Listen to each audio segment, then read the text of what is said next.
I'm Tora. I'm David. All right. And so, before we get started with this month's anime, the previous anime season is wrapping up, so might as well talk about, again, catch up on what we're watching. So I finished, as of this recording, Free Run Beyond Journey's End wrapped up just last week. I'm so close to the end, apparently. Yeah, you're like 3 episodes from I'm the end. getting there. That show is amazing. Yeah, it is heartfelt, it is emotional, it has wonderful sort of bittersweet meditations on mortality combined with really awesome magic fight scenes. And also some of the best jokes about mimics in all of fantasy fiction, I would say. Just really nice, refreshing new thing for the fantasy genre. Mm-hmm. I appreciate it so much. Like this is such a good season for fantasy, because then on Netflix we also have Delicious in Dungeon airing. Also amazing. Yes. And I love that mangaka, I gotta say. I looked up the manga. Her work is just, it's so good. There are different body types, which is rare in anime and manga. I appreciate that so hard. I just love everything about it so far. We did have so Tumblr is going off on Dungeon Meshi, right? And so I've been exposed to a few spoilery-ish things from people who are far ahead reading the comic. We did have a brief moment of concern, like, are we okay to keep watching this with our 8-year-old? Because apparently it gets intense. But the whole first season, I would say, fine. Also, I appreciate the fact I learned that the mangaka did her own versions of the character portraits for Baldur's Gate 1 and 2. Love it. And so somebody then went and put them together as a portrait pack so you can replace them in your version of the game. Oh, I'm going to have to look that This up. lady's my new hero. Also with her portrait collection she did of like various elves and that sort of thing, somebody noticed that a certain when Baldur's Gate 3 came up, a certain vampire elf kind of got pushed to the background or very downplayed in her art, and somebody commented, so somebody on the forums commented, so I guess she staked him then. Oh, these starring girlies are not gonna like that. It's fun. Oh, it's great. I'm so happy that nerdy ladies like me have grown up and are putting their art out there. It makes me so happy. Makes me feel very seen, I must say. Yeah. Other thing I watched during my recuperation, I finished watching Nadia and the Secret of Blue Water, which is a fun, interesting show that has the burden of a giant pile of really terrible but thankfully skippable episodes towards the tail, towards the middle of the series, Alas. the island arc. And so, yeah, I'll say up front, just because of kind of the hassle of that and the episode count, we're probably not going to necessarily do Nadia on the show, but we may do some. We're going to do some other. Probably may end up doing some other Gynax stuff from that era. At some point in the future. Sounds good. I watched an additional romance anime since last time we talked, called Orange. I was not prepared. For Orange, right? I kind of went through Crunchyroll and I picked out some shows that I thought looked interesting, and that was one of them. And it was under the romance genre tag, okay? It may technically be a romance, but Orange is actually a lot more on the serious end, and it is a time travel story. And the plot is about a group of friends who are, by means of sending letters to their past selves, trying to keep a friend of theirs who committed suicide in high school from dying. So I think it was amazing. I was not emotionally prepared for it. Even though the premise becomes very clear after just the first episode or two.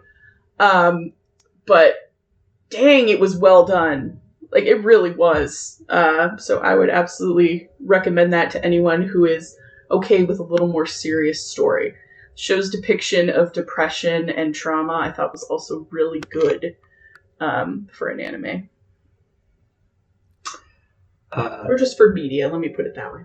Yeah, I got pretty sick, so I was able to binge a good bit of anime. Well, I did watch a couple of romance ones. Love After World Domination was just a fun, enjoyable time. Which essentially, it's what if it's very Sentai based. What if essentially the Red Power Ranger fell in love with one of the generals from the evil side, and what happens when they get into a relationship, but they still have to keep it a secret from all their companions? Weird. They play very much for comedy. Looking at that rubber suit, like, yeah, want to take that on a date. No. It was because there always is. There was the the human looking one. Sorry, yeah, my exposure to Power Rangers was minimal. Well, I mean, to be fair, even the human-looking ones will tend to end up wearing some sort of rubber suit. That's fair, yeah.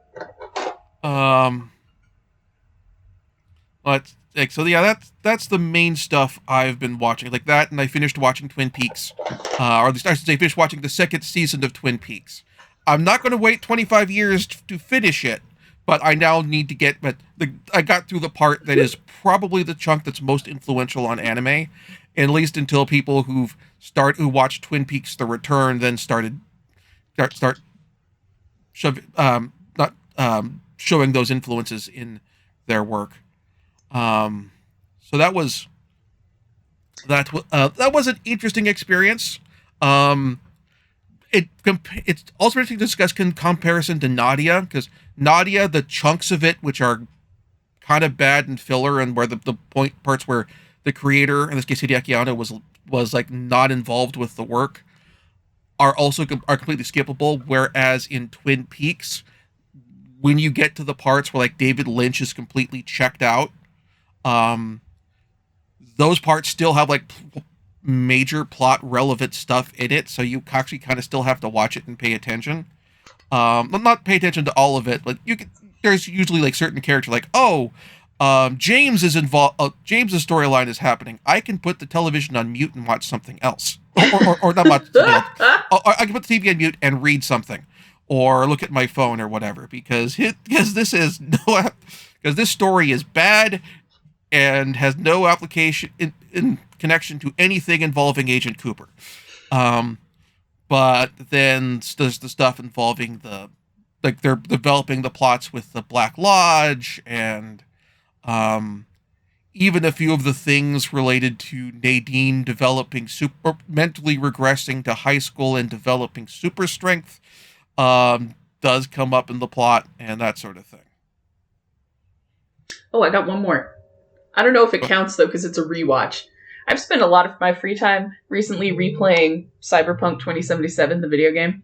So then I rewatched Cyberpunk Edge Runners. Still amazing. Still love it. That show is, so... Let me put it this way. It nails the source material. It's just one of the most perfect adaptations of a universe that I've ever seen. Mm-hmm. So, I respect that. And it's fun to watch. It is not safe to watch with your kids. Never. Oh, no. Never. Like, the polar opposite in terms of kids safe to something like Delicious in Dungeon, or for that matter, Little Witch Academia. Oh, the other thing I've started watching, I've started watching some of Sandland, which is currently airing on Hulu. I'd intended to put this on my watch list anyway, But it kind of bumped it up on my priority some with the recent passing of Akira Toriyama. Yeah, it's that's on our watch list. I remember reading a little of the manga way back when. People have been a little upset on TikTok about how there was no marketing for this show being dropped. Now, like a lot of the Western companies, to a certain degree, don't necessarily know how to market anime and manga. I will say, Truth. like Netflix got, for example, how to market Evangelion. It had when they got the streaming rights for it, it had enough of a fan base and like developed traction behind it that they were able to figure out, okay, how to drop this, how to handle this. I remember it getting like pushed pretty heavily on my front page on Netflix, and I remember like listening to the NPR Pop Culture Happy Hour podcast and seeing it pushed on other people's front pages as well. Like hosts and guests on the show who were like, "Oh, I don't normally watch anime, but Netflix surfaced this on my front page, and I watched it and thought it was great." That sort of thing. But like, with like Hulu's original anime licenses, they haven't necessarily been pushing them like a similar way. Also because a lot of them aren't necessarily attached to established franchises and that sort of thing. Like, I think also, like, in the same vein, when Amazon got streaming rights for the rebuild of Evangelion movies, same sort of thing. That's an established brand, people know it, and several of those movies had been out already, and they had gotten the fourth movie with that, and so the situation where they could readily figure out how to market it. And for Sandland, also because it's so very different from Dragon Ball Z in a lot of respects, I'd almost compare it as going a little bit closer to Dragon Ball, but without the pervy comedy. Or a little closer to Dr. Slump in some respects. It makes it a little trickier, I think, to market in the same way, because it's totally different from the thing that from one of the two things that most people in the US know Toriyama for. The other thing being the Dragon Quest games, and to a certain degree also Chrono Trigger. Yay. And so, but those are video games and not an animated series. So how do we sell this again? I could see some people in a marketing bureau doing that. I would be interested, since we have, we're in the Portland area, trying to name the company,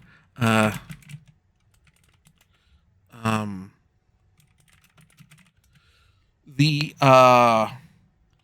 have White and Kennedy in Portland, and so like I've ended up to a certain degree paying a little more attention to because of local news covering whenever White and Kennedy does a big ad campaign.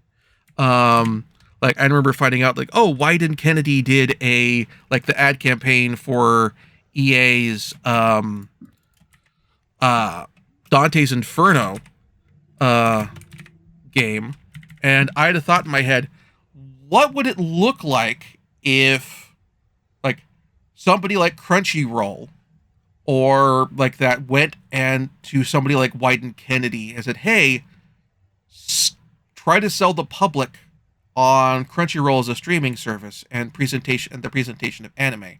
What would that look like? Because I'd be curious, like, if you took this outside of, you're not just selling Naruto or My Hero Academia or that sort of thing, but you're selling anime outside of that like mainstream recognition bubble, but which still could attain some mainstream acceptance, like the show we're going to talk about today. What would it look like to sell that? That would be very interesting to see. You know, to even though it is so widespread now and more mainstream, I still think of an anime as kind of a niche interest, because either you're into it or you're not. Like, I meet very few people who are like, I kind of like it, I guess. Like, I like one or two shows. We don't talk about it as, like the whole spectrum of media, and it is essentially an entire spectrum of media. People treat it like the entire world of anime as a genre, almost, in America. I mean, that's so limiting. Like, there's so many different things out there.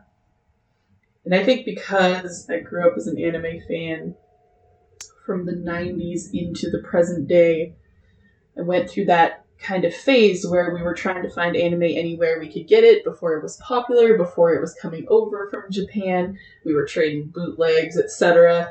And so there was this phase we went through where we just watched anything we could get our hands on. And so we were exposed to a lot of like really bizarre stuff. And like one of my formative memories is that when I was like in 7th grade, my dad took us to Blockbuster and I picked out an anime movie which they had put in the like animation cartoons section. And my dad was like, yeah, fine, it's a cartoon. It was Mermaid Scar. Oh! That's actually about when I watched that, too. Emotional damage. Like, I have a similar thing, because, like, when I was, like, middle school and that sort of thing, and starting to read graphic novels and that sort of stuff, a lot of times, like, the manga just got shelved with all the rest of the graphic novels without that much thinking about, genre and that sort of thing. And in the same way, in comic shops, all the manga got stuck in the same place. So at the time, my local comic shop was Ancient Wonders in Tualatin, which is sadly out of business. And I would go over there and take a look at the manga, and you would have, like, for like Dark Horse manga line, which at that time was still sold in floppies, you would have like Oh My Goddess and Blade of the Immortal next to each other because they're grouped by publisher, but they could not be more different. Man, I loved Blade of the Immortal. Actually, the art was so incredible. Yeah, the authors knew. I was like, guys, this doesn't mean what you think it means. Right, they had to have a little explanation of why there was a swastika, and that's fair. Yep. And I remember the thing I remember most about reading Blade of the Immortal is the fact that they did flip it so that it could be read in Western style left to right. But at the author's request, they cut each individual page and reversed each of the panels without flipping it. Yeah, they really worked hard on bringing that over, actually. And I was like, that if you're going to switch it around, that's definitely the way to do it. Anyway, I had a point, and my point is that we went through a phase where we just watched anything we could get our hands on, and then for a lot of people, including myself, there was a burnout, right? Where anime started getting more popular, it started coming over more and more, and it turned out that like 90% of what you watched was either like not great, or it wasn't for you, or you just got burned out on the incessant fan service or on the incessant shonen. And so for me, I kind of stopped, right? I kind of stopped watching anime for a long time. And now when I watch it, I curate pretty carefully. And actually, I owe you a thanks, Alex, because doing this podcast has helped me kind of get back into it again and recognize that we are now kind of entering a golden age from my perspective, because the things that I grew up loving, other people also grew up loving, and now those people, especially female creators, are getting anime and manga published that I love. But how do you market to someone who burned out on anime and is hesitant to get back into it versus someone who has never watched anime before? It's almost too big. Yeah. I mean, like, arguably, the marketing to someone who's never gotten into anime before is almost easier. I say almost easier because you're still not marketing to them the same way. Like, might as well get into mentioning the name of the show we're covering this week, which is the anime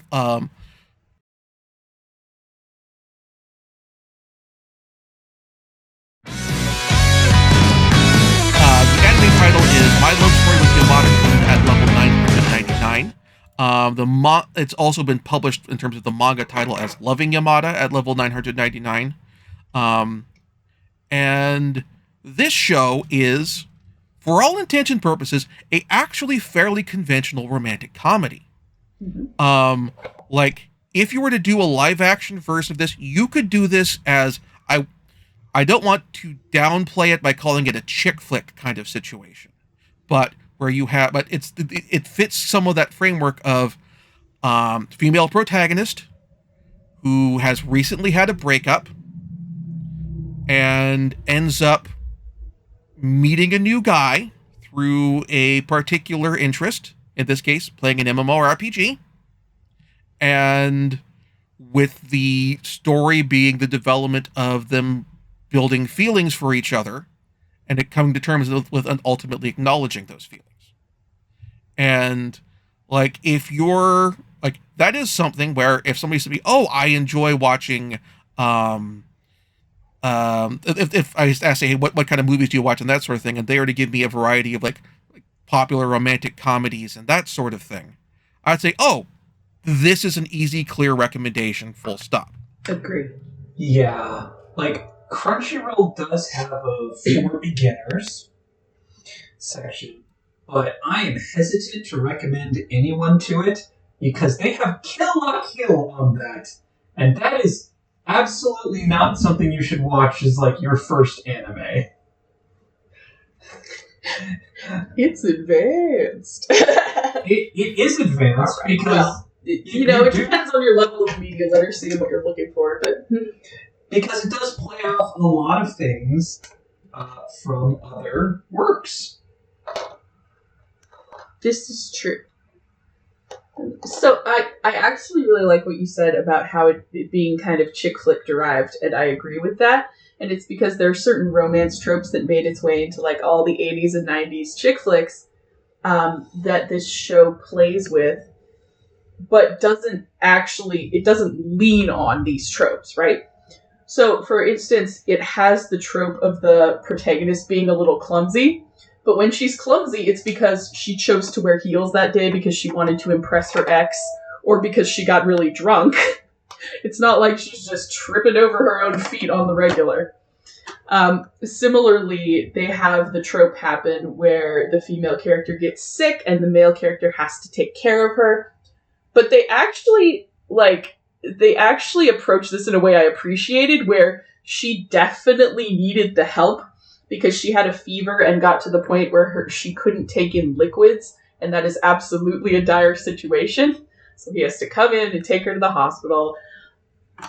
But, like, normally when this happens in anime and manga, it's like, it's just a normal fever, it's just a cold, and it's like, absolutely, they could have dealt with this on their own. But no, there was actually a dire situation happening. One of my favorite things about this show is that the protagonist is a college student. One of the protagonists is a college student. One of the protagonists is a college student. Like, I give it 75% credit. It's nice not to watch a story about high schoolers. Like, I understand why a lot of anime focuses on high schoolers, but it's nice not to do that for once. Yeah, you just deal with adults. Yeah! I mean, okay, she's 20. She's still a baby adult, but it's still an adult. Yeah, everyone in this situation is an adult, and that's refreshing. Like, except for the kid sister. Yeah. Yeah, I mean, like, even the male romantic lead, while he is still in high school, it's also, like, very clearly, he's 18. He is doing the Japanese equivalent of taking his SATs. Yep. Getting ready for his SATs. So... And even the kid sister trope, they kind of zigzag it a little bit, because while it is implied that she might maybe have a little girl crush on Yamada, her opposition to Akane, the main character, is not necessarily because Akane is coming in and being attracted to Yamada. It's because her little circle of friends is changing and she hates that. The show makes it very clear, like... Yeah, it's painted as the equivalent of the sibling being jealous of the attention to the new younger sibling.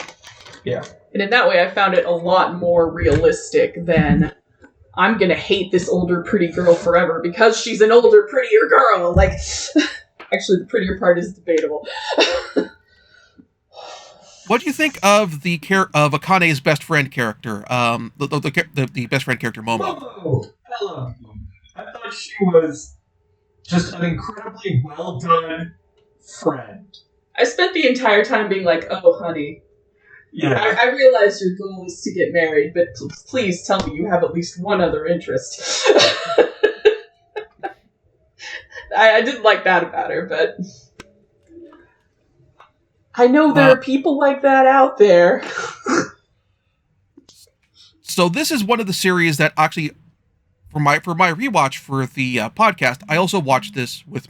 So to back up for a second, during the pandemic, I started watching anime with my parents, which is something that most people think. Oh, you watch anime with your parents? That's impossible. But it's not possible. It's perfectly possible. You just got to pick the right shows. Yeah.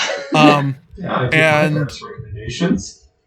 Yep, and they enjoyed the show. And we had an interesting conversation about the Collab Cafe episode, because that is absolutely a thing in Japan for collaboration cafes for shows. In fact, they're for games.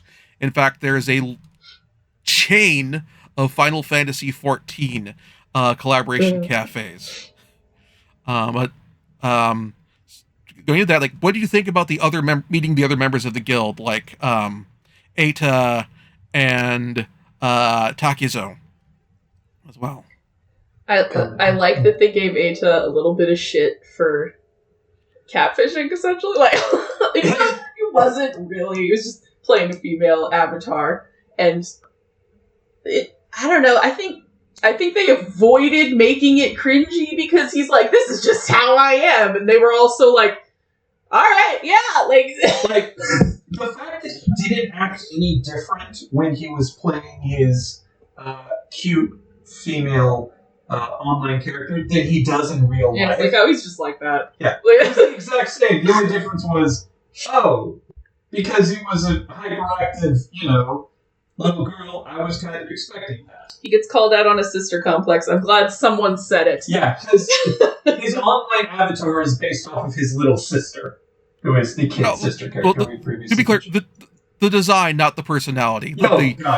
His personality does not change between online and in the real world, as you sometimes get. As somebody who, in one of the MMOs I play, Final Fantasy XIV, I do have a female character. I absolutely get that. Though in my case, for the female character, part of that is also for the pun, because depending on the game, I tend to play my character based on either characters from fiction or something like that. And when I went to Final Fantasy XIV, I decided to do a role of Makote, and my two thoughts were either the Grey Mouser from Fafhrd and the Grey Mouser, or doing a Red Sonja pun. And because I'm playing by myself, I'm like, I'll go for the Red Sonja pun. If somebody else had joined with me, I probably would have done the Fafhrd and Grey Mouser thing. So that's kind of what it was. But yeah. So I'm glad they did. They gave him a little bit of crap for having a female avatar, but not much. Yeah. Because he wasn't intending to hurt or deceive anybody, right?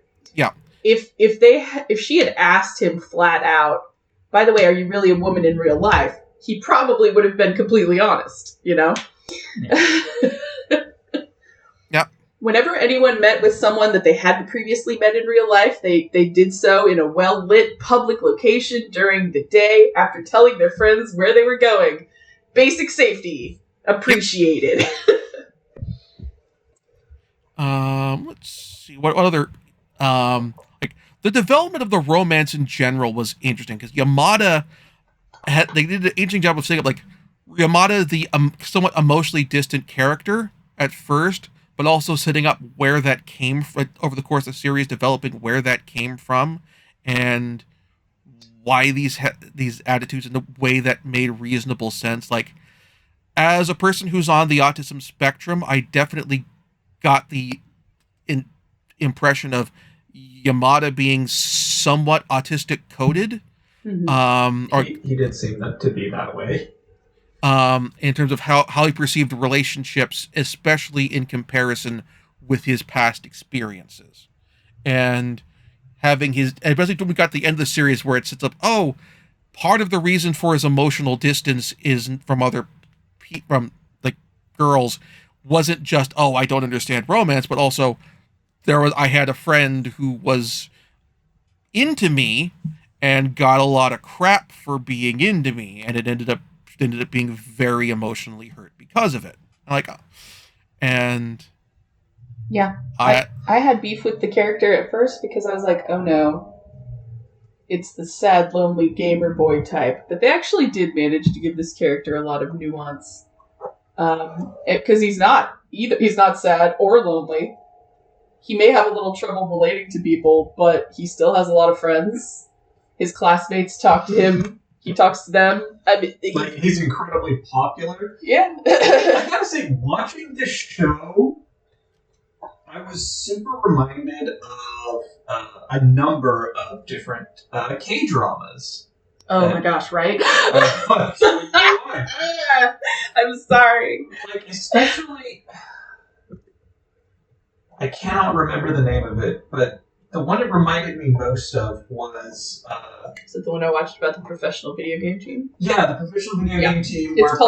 It's called Falling Into Your Smile. It's on Netflix. Yeah. It goes a little long, but I enjoyed it. Like the story is very different, but there's a lot of the similar feeling in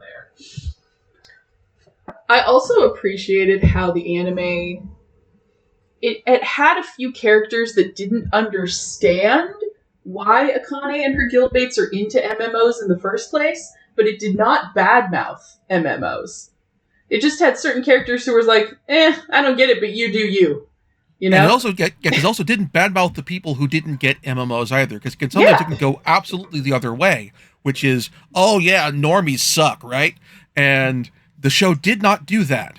Yeah. It's like, there's just an interest. Some people are into it, some people aren't. That's refreshing. Yeah. The fact that Yamada-Kun, or that Yamada is a professional gamer, and he does the MMO just as a way to relax, because he professionally does FPS games. And some of his friends are going to be like, why are you playing that game? You should be playing with us. Your skills are deteriorating, man! Yeah, it's clear that his fellow FPSers are a little more hardcore. At least that's their online persona from the 30 seconds we hear of them. Yeah. Well, actually, because if they're all getting paid for that, then his doing poorly does affect their, paycheck. And we see a lot of Yamada because he's obviously the secondary main character, but it's also mentioned constantly that he's busy. And it's like, okay, if you're a pro gamer and you're studying for college entrance exams, yeah, you're gonna be busy. And he's tutoring his little sister character. Because she's trying to get into his high school. And still making it to guild meetups. It's like, this person has a life, man. They have a full life. In fact, actually, everybody has generally pretty full lives. Yeah, it's nice. Which also nice. Akane and separate and distinct from each other, each of their own interiority. Akane has her classes and hanging out with Momo and that sort of thing, but they're not spending all the time with Akane and Momo aren't spending all the time with each other. One of my favorite bits is when we get the brief glimpses of Takizo's what he's up to. We're we see him at the farm, and that's not quite. And then they go to the restaurant, the second to last episode of the show. President.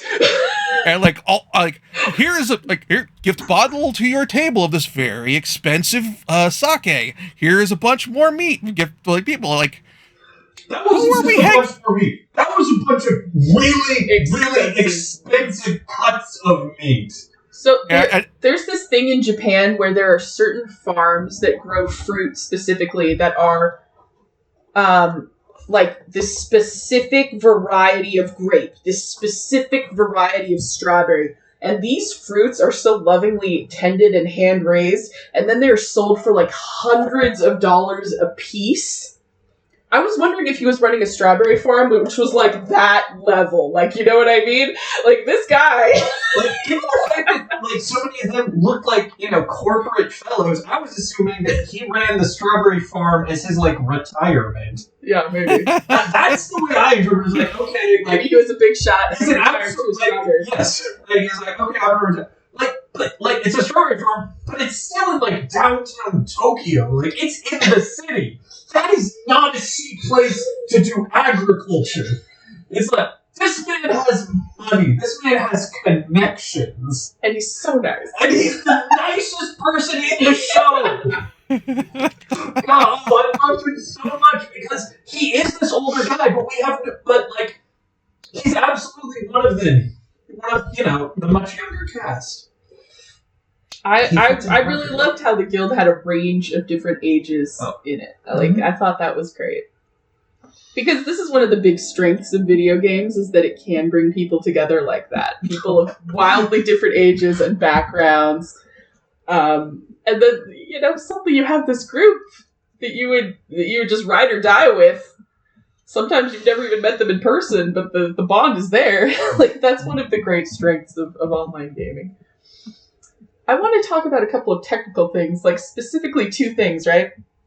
The first thing is I really appreciated some of the animation that the show utilized.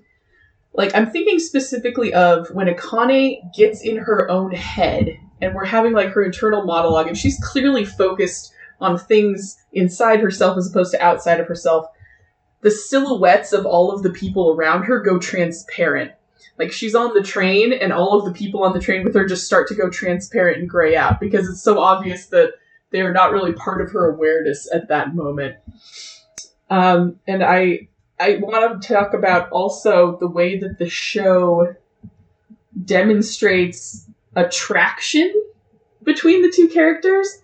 There are these great moments, and it's usually either one of them or the other, where you get kind of the classic romance anime sparkle, but it's lo-fi music scored. We were joking about the lo-fi of attraction. And the spinning flowers. And the spinning flowers. Some of these movies, I can't talk. Some of these moments have, sexual attraction energy, and some of them are just, oh, this person's really cool kind of energy. A lot of the attraction between the characters isn't physical. It's based on, their perceptions and how they act around the other. It's described, Yamada is often described as being incredibly pretty. Mm-hmm. But, that's not really something that comes up in, when our protagonist is thinking about him. I actually think this is kind of accurate. I'm going to get in trouble for saying this, but I feel like when Akane has moments of attraction toward Yamada, it is often because he has said something or done something or she has learned something about him that makes his personality attractive. As opposed to when Yamada is attracted to Akane, we do get some definite moments where you can kind of be in his head and be like, oh, he thinks she's really cute right now, or he likes her hair. It's a little bit more of a physical appearance attraction. But they both have moments either way. Yeah, that's definitely true. We both have moments where, Akane is Yamada has a really great personality, is a great guy, and also when it's oh, Yamada's... It's also pretty hot. Yeah, it's also pretty hot. The moment oh, I'm going to change my shirt. Can you wait in the door? And you have to peek and sees him take his shirt off. He has to turn around oh.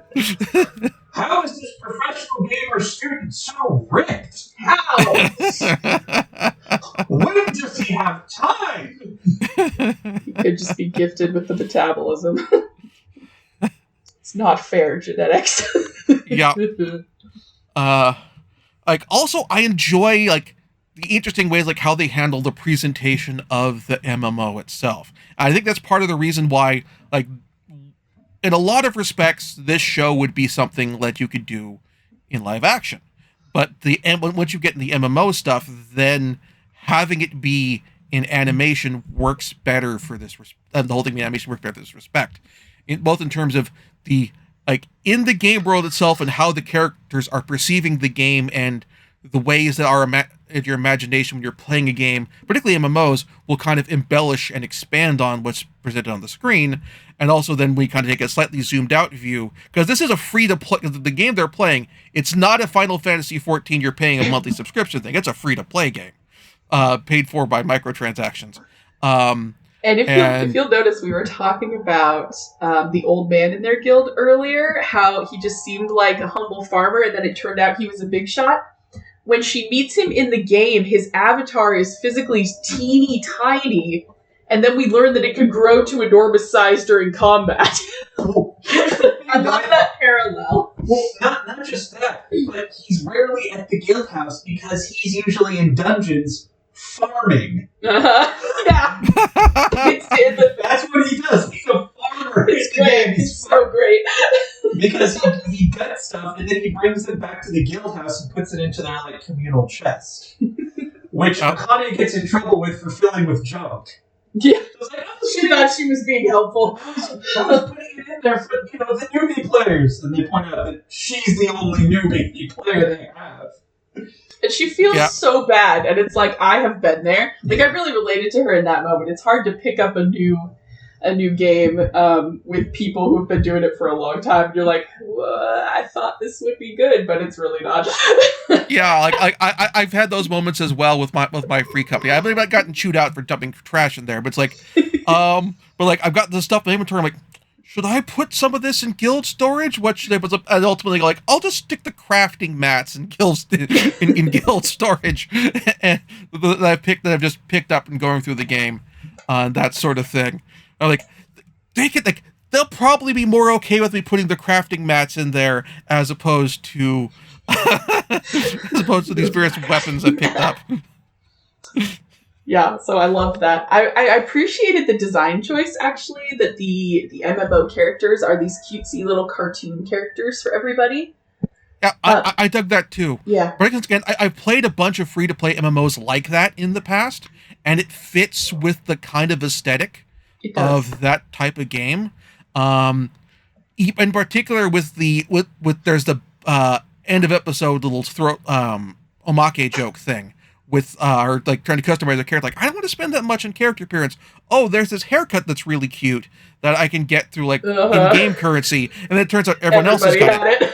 I've been there. Yeah, that's the thing. I want to customize my character so they'll be different than everyone else.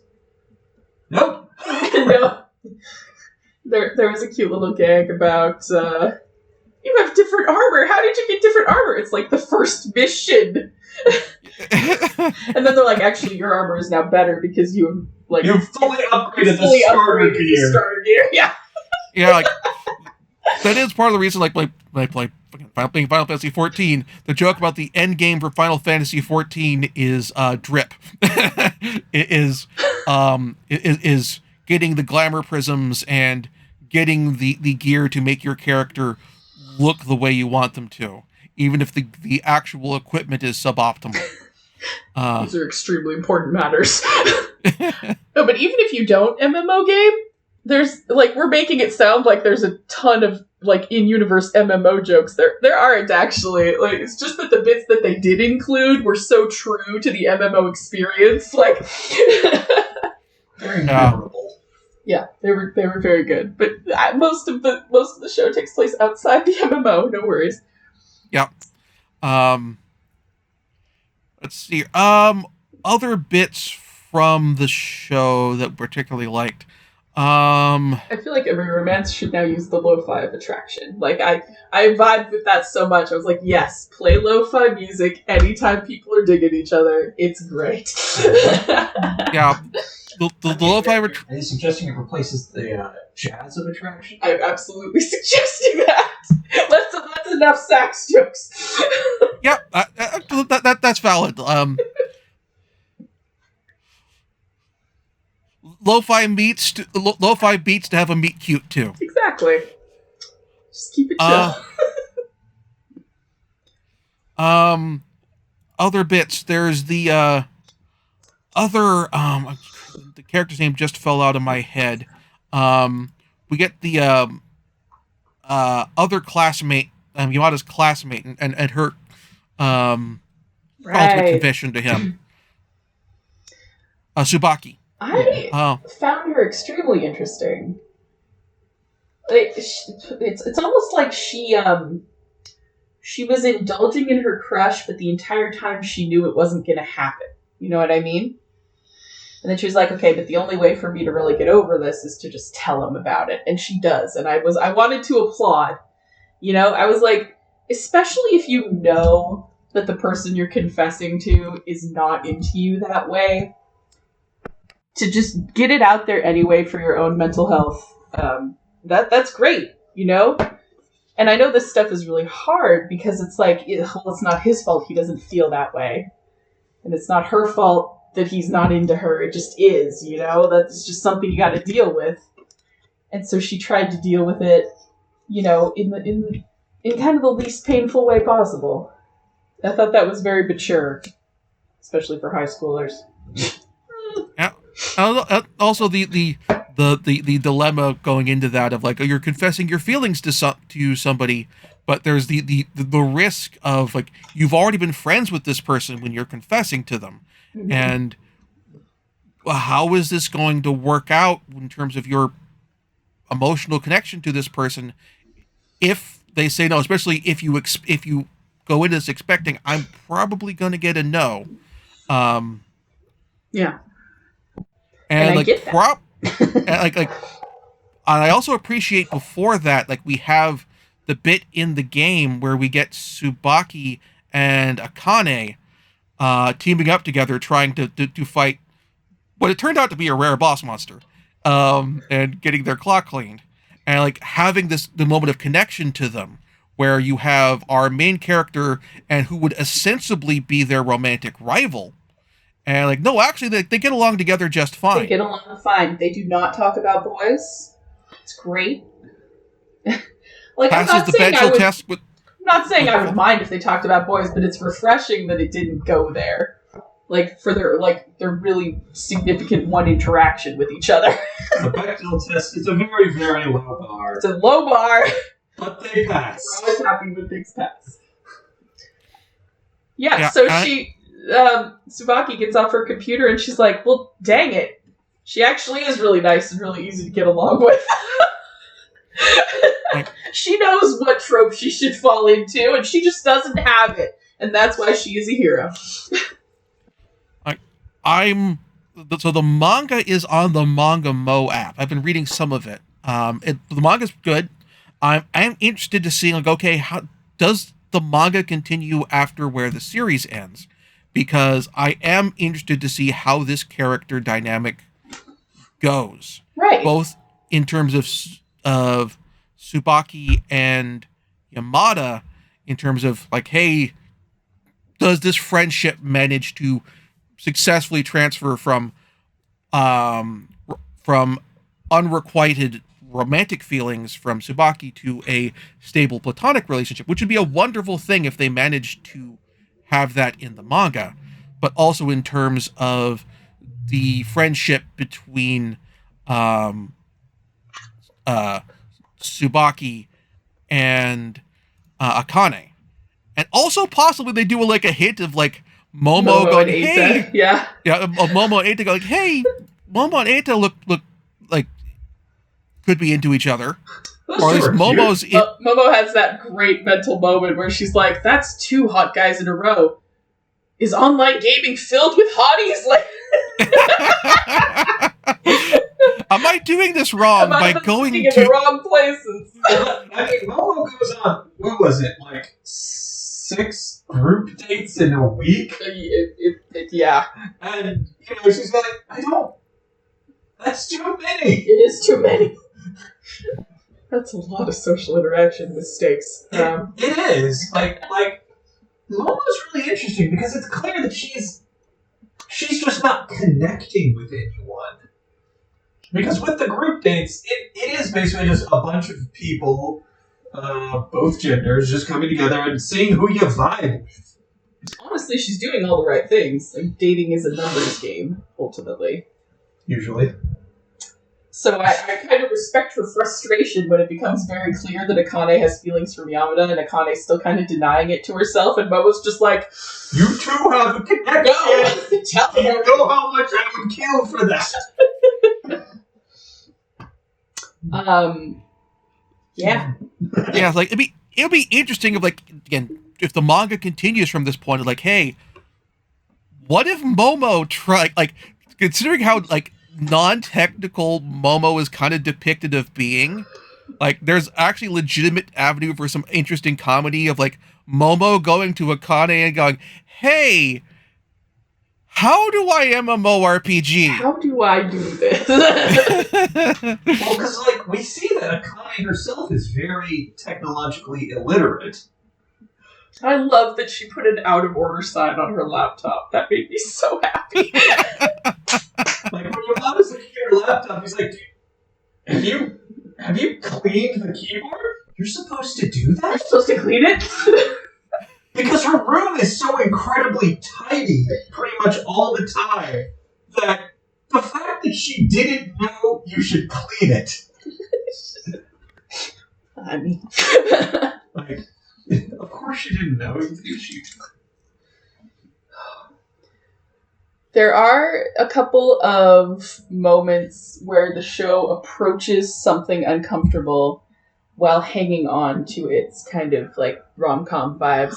And that is the moment when Akane meets that kind of, that creepy guy in real life who really wants to meet Ruihime, her guild master, and confuses her for them. Because Little sister sent her there with this express prank in mind, not realizing how dangerous it could be. She was appropriately remorseful, I felt. But this dude, after repeatedly ignoring her protestations that she's not even the person that he thinks that she is, follows her into the bathroom, right? Yeah. And this is framed with appropriate, like, horror. Yeah, like, no. Like, it's framed, it's cut, it's edited like a slasher film. And yeah, it turns out fine, right? But it really couldn't have. It really could have gone poorly. And that everyone actually had, I felt, the correct response to this, which was to freak the heck out. Yep. Yeah. I think some of it helps that this is a manga that is in a that is a shoujo manga. It's with the demographic of the characters, it's almost josei. Tell girls how creepy it is. They know. Yeah. But how horrifying that would be. Like, we did get there was a resolution. It was a little hand waved off.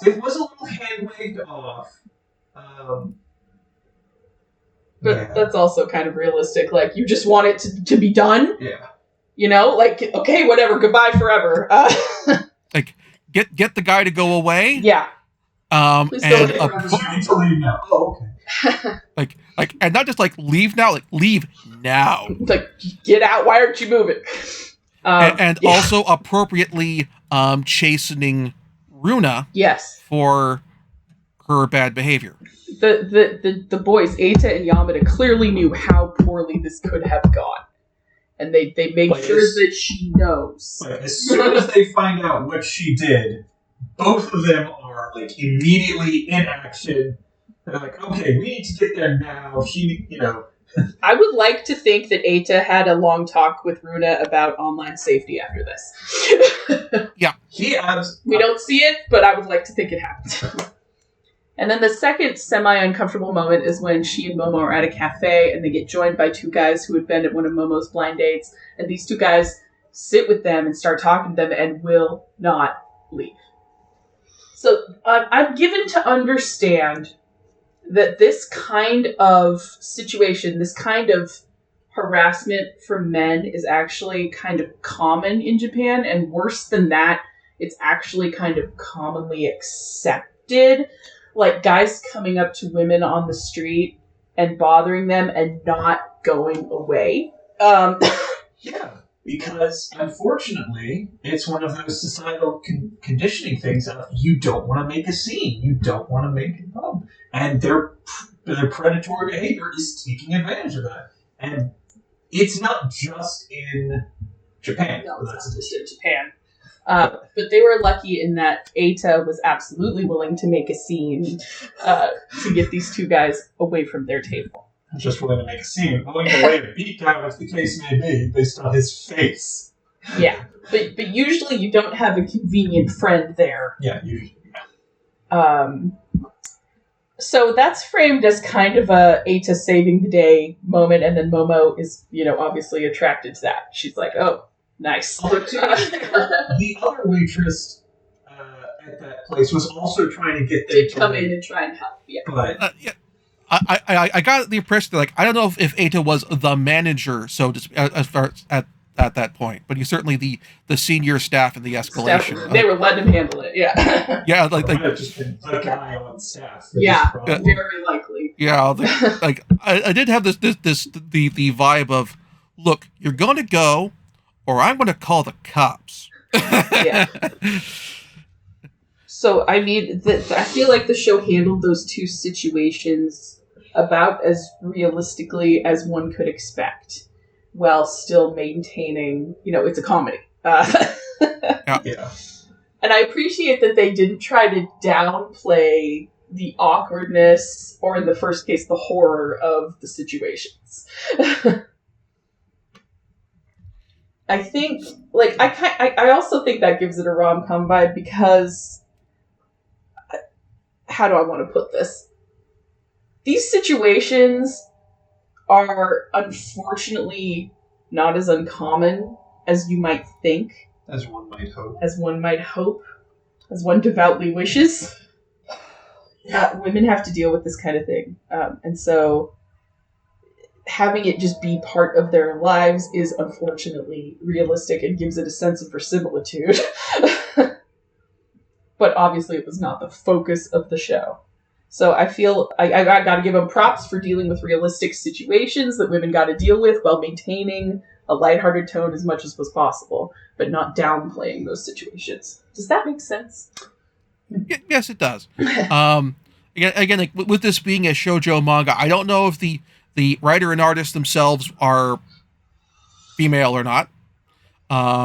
Certainly, like, there are mangaka who work in the shoujo space who are guys, which is perfectly fine.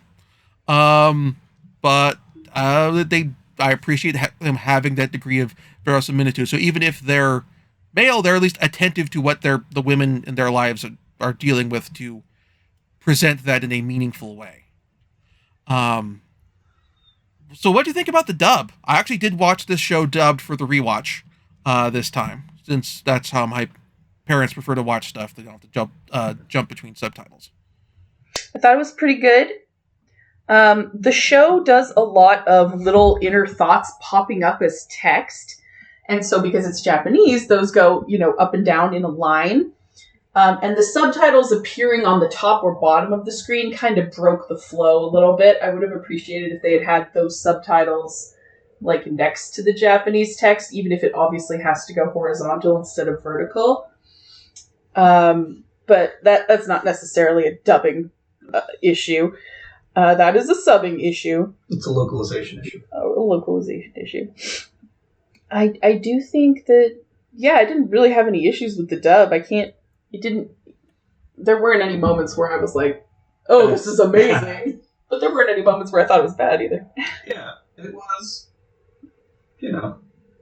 perfectly serviceable.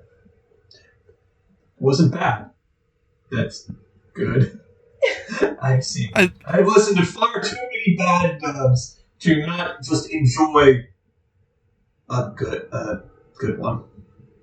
Yeah, it's going back to our earlier discussion about the old days of anime and manga. Mm-hmm. Not just the old days. I've got some stuff like less than 5 years old that has that the dub is. It was done. Okay. Because there are some shows that are usually premiered on like YouTube because there's like the big companies have channels there and they will put up their shows there. In this specific case, I'm referring to Gundam, because they will have dub, because their shows, specifically Gundam Build Fighters in this case, which was dubbed by the, I don't know who did it, but it's probably the worst dub I've ever heard, including old 90s ones. It's just really bad. And that's a relatively new show. Okay, that shows. Okay, it's like 9 years old now, but I don't think the dub is that old. I think like voice acting is for the most part one of those things that you don't pay attention to unless it's really bad or unless you follow voice actors. Either it's really bad or if it's really good. Like the Cowboy Bebop dub was notable, not just because it was considered to be an outlier at the time for its quality, but also just because it's a really solid dub. But yeah, I also definitely understand that because like I recently, a while back, I mentioned I'd watched the oh crud, the first of the Bison Well anime. Just fell out of my head. The title just fell out of my head. Wow.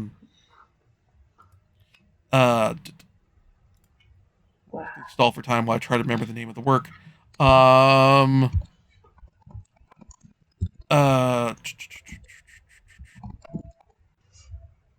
Dunbine, or about their Dunbine. Oh yeah. And so that is not the, when it comes to bad dubs and Bison Well people don't talk about Dunbine, most people talk about Garzy's Wing, which I believe, which is out of print and not streaming anywhere, so we're probably not going to be covering that in the show. And also, I'm trying to pick good things, not bad things. Yeah, no one wants to go to a recommendation show and say, so, don't watch this. Yeah. We're trying to sell you on stuff. We can't sell you on avoiding things. Yeah, we're not going to be covering hand. We, unlike the Anime World Order podcast, once they reach enough backers, we will not be covering handshakers. So this is interesting, you guys. Sorry to break in here. Nope. I was looking up the author of the manga for Yamada-Kun. They go by the name Mashiro, and actually nobody really knows anything about them. We don't know if it's a man or a woman. We know a couple of other manga that they have worked on, but and I even found a little interview, but no identifying information was given.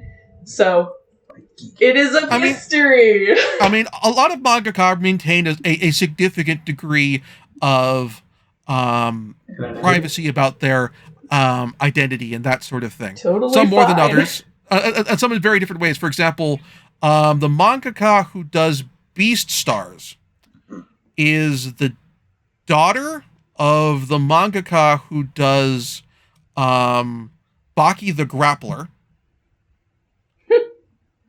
And also, she does her public appearances wearing, I believe, either a chicken mascot head. Designed after the head of like one of the chicken character from Beastars.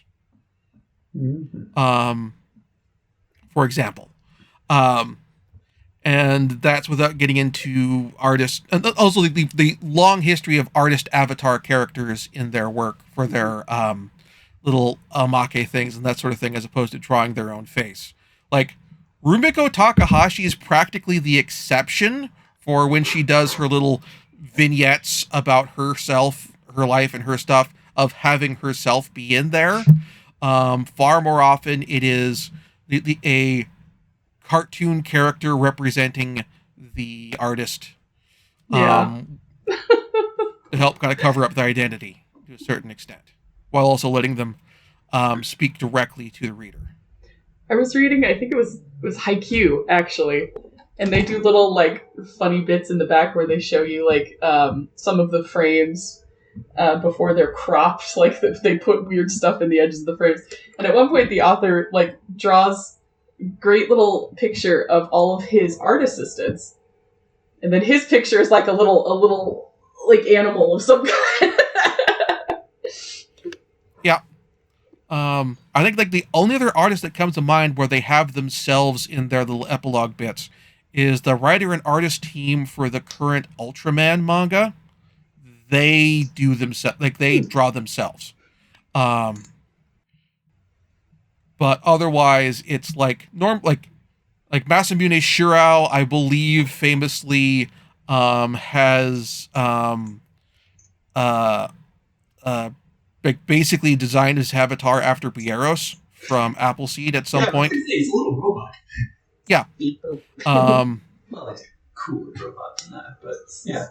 I mean, my robot impression isn't cool. Yes. Crush. That's not that it's not cool. It's just his is cooler. Emotional damage.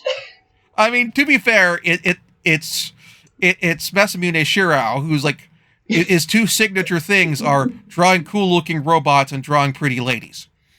Well, when you put it that way, I doubt his talent. You get the pretty lady part. You can't be a cool robot. What? I'm sorry. Ladies just want to be cool robots, man. No, I'm fairly certain cartoons have assured me that chicks dig giant robots. Oh, man. Well, with that in mind, any final thoughts on My Love Story with Yamada-Kun at level 999? It's solid. I recommend it. It's solid. Occasionally you will yell at your television that you guys just need to communicate. But David's watching this going, just kiss! Just kiss! tell each other how you feel. One conversation going into this issue months ago. And then they kiss. Why aren't they kissing? It's like the advantage of being a parent and watching tons of Disney stuff and having the Disney soundtracks is, oh, I have the right song on the Little Mermaid soundtrack just queued up right here. I just don't know why, but kiss the girl. Just make sure you get consent first. Of course. So, to do a little bit of business before we're picking the next show, since this year is the year of the Paris Summer Olympics, I figured for April we might do a sports anime. So I have a question for you. New sport or old sport? That depends. What are you counting as sports? Because I would argue that Gundam Build Fighters and its Olympic sports are sports animes, not robots. Calm your jets. Okay. So new Olympic sport or old Olympic sport? That has to be a summer Olympic sport, right? I can't choose like curling. No. If it was Winter Olympics, I have something in mind for Winter Olympics currently. But so honestly, I feel like we should. Honestly, I don't know. Honestly, there's so many really just amazing good with sports anything. animes. True, but I have a couple shows where it's like it fits within our length framework. Yeah, all right. Well, why don't we just talk about it? Okay, so for the pick for the new sport, it's going to be Sport Climbing Girls is the name of the show. This came out the full title is Iwa Kakeru Sport Climbing Girls, and this is a bouldering anime.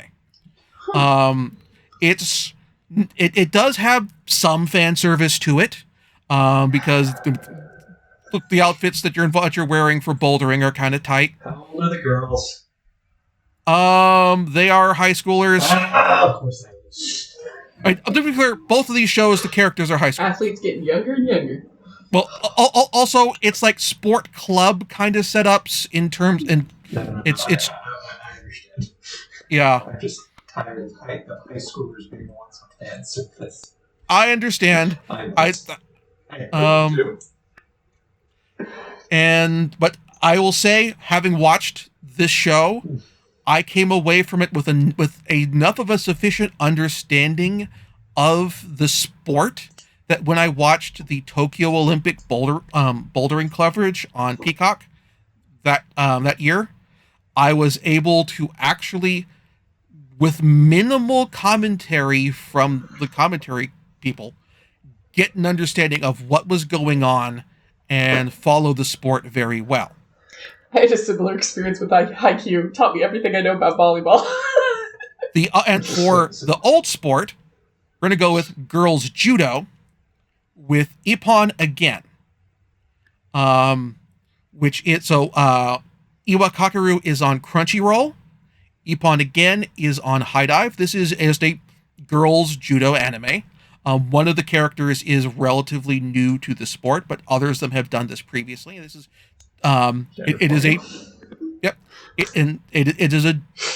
it's a judo anime. It's I'd call it almost sort of the contemporary successor to the classic Yarawa, a fashionable judo girl, but shorter. Because that show, and also actually available for legal streaming as opposed to Yarawa, which is not. So, with the race, judo or sport climb or bouldering? They both sound interesting. I'm Yeah, not gonna lie. Well You then, can do one month and the other the next. well, Actually, I don't know what the schedule is planned. I'm gonna roll a die then. All right. That's the way we do it. Let That's the how we dice solve decide. things. High five. Dice fell off the rolling surface. Well, fortunately, I have a giant That bag always full because I happens. play tabletop role-playing games. Low roll, we're doing, so low roll meaning older, so we're doing Ippon again. Sweet. I will put that on And the that show is available on High Dive. I think this is the first show that we've covered on High Dive so far. Yeah, what? Yes. Well, no, we did Fate Stay Night, so. It's the first and show also- I will be watching. Yeah. I mean, technically, like I had the physical copies for Fate Stay Night as well, but yeah. So that will be what we'll be covering next month. So until next time, please make sure to rate and review the show on your podcatching platform of choice. It helps people find us. If you have any thoughts on any of the shows we've covered, but in particular, for Sport Climbing Girls, you can email the show at our email address of animeexplorationspod at gmail.com. And Iwakakeru is on Crunchyroll. yeah, so Iwakakeru is on Crunchyroll. Okay, so all right. Wait, so are we watching sport So climbing or judo? we're doing judo. Judo. Okay, great. If it had been high roll, it would have been Sport Climbing Girls, because that's newer. Makes sense. And so again, on the if you email animeexplorationspod, that's with 2 E's side by side, at gmail.com, we will, whatever you send us, we will read and probably read it on the show and talk about it. Send us your burning questions. Indeed. And so Also, until receiving questions. One after the other. So until next time, thank you for listening. Happy spring. Bye.